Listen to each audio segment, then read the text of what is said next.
नमस्कार, मी भाग्यश्री आणखी एका नवीन ब्लॉगमध्ये तुमचं मनापासून स्वागत करते। तर मी आज तुम्हाला मऊ लुसलुशीत चपाती मी कशी बनवते रोज ते आज दाखवणार आहे। तर इथे मी आधी मीठ घेतलेले आहे, त्यामध्ये गव्हाचं पीठ घेतलेले आहे, त्यानंतर थोडंसं तेल टाकून घेतले त्याच्यामध्ये आणि थोडं थोडं पाणी घालून कणिक मळून घ्यायची। इथं जास्त घट्ट पण नाही करायची आणि जास्त पातळ पण नाही करायची,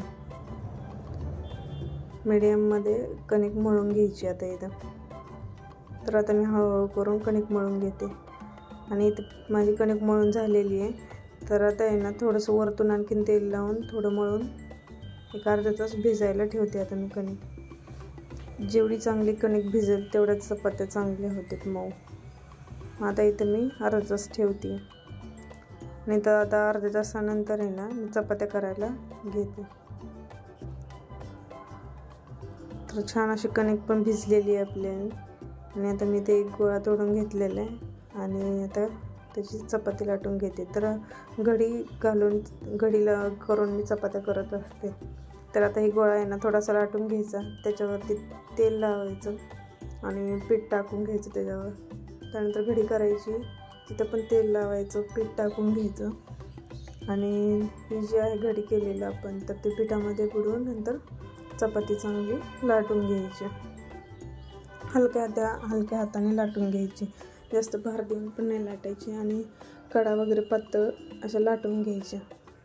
कडा पातळ असल्या की चांगली टम्म फुगते चपाती। आता इथे झालेली आहे माझी लाटून, मग नंतर तव्यामध्ये टाकलेली आता चपाती।